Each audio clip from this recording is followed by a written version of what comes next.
ಹೀಗೆ ಒಮ್ಮೆ ವಾಜಿರ್ ಅಸಂತುಷ್ಟನಾಗಿ ರಾಜನ ಬಳಿಗೆ ಬಂದ. ಸುಲ್ತಾನರೇ, ನೀವು ಉತ್ತಮಾತಿ ಉತ್ತಮ, ಶ್ರೇಷ್ಠಾತಿ ಶ್ರೇಷ್ಠ, ಪ್ರಖಂಡ ಪಂಡಿತ, ಜೀವನ್ಮರಣಗಳನ್ನೆಲ್ಲ ಗೆದ್ದವರು ನೀವು. ಆದರೂ ದೇಶ ಸಂಚಾರ ಮಾಡುವಾಗ ನಾನು ಕೇಳಿದಂತಹ ಮಾತು ಎಂತಹದ್ದು? ಹಲವರು ನಿಮ್ಮ ಬಗ್ಗೆ ಹಾಡಿ ಹೊಗಳಿದ್ರು, ಒಳ್ಳೆ ಮಾತುಗಳನ್ನಾಡಿದ್ರು. ಇನ್ನು ಕೆಲವರು ನಿಮ್ಮ ಬಗ್ಗೆ ಕೆಟ್ಟದಾಗಿ ಮಾತನಾಡಿದ್ರು, ನಿಮ್ಮ ಉತ್ತಮ ನಿರ್ಧಾರಗಳನ್ನ ಗೇಲಿ ಮಾಡಿ ನಗ್ತಾ ಇದ್ರು. ಯಾಕೆ ಹೀಗಾಯ್ತು? ನೀವು ಶ್ರೇಷ್ಠರಲ್ಲಿ ಶ್ರೇಷ್ಠರಾದರೂ ಜನ ಯಾಕೆ ಹೀಗೆ ಮಾತನಾಡ್ತಾರೆ?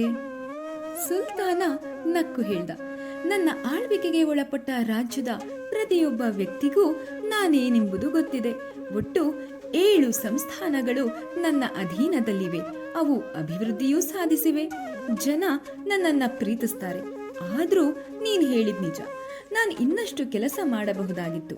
ಇವಾಗ ನನ್ನ ರಾಜ್ಯದ ನಗರಗಳಲ್ಲಿರುವ ಬೃಹತ್ ದೊಡ್ಡ ದ್ವಾರಗಳನ್ನ ನಾನು ಮುಚ್ಚಿಸಬಲ್ಲೆ, ಹೌದೋ ಇಲ್ವೋ? ಆದ್ರೆ ಈ ಜನರ ಬಾಯಿ ಮುಚ್ಚಿಸೋದು ನನ್ನಿಂದಾಗದ ಕೆಲಸ. ಜನ ನನ್ನ ಬಗ್ಗೆ ಏನ್ ಮಾತಾಡ್ತಾರೆ ಎಂಬುದು ಮುಖ್ಯ ಅಲ್ಲ, ನಾನು ಎಷ್ಟು ಉತ್ತಮ ಕೆಲಸಗಳನ್ನ ಮಾಡ್ತೇನೆ ಎಂಬುದು ಮುಖ್ಯ. ಈ ಕಥೆಯಿಂದ ಬೀಚಿಯವರು ಹೇಳಿದ ಮಾತು ನೆನಪಾಗುತ್ತೆ.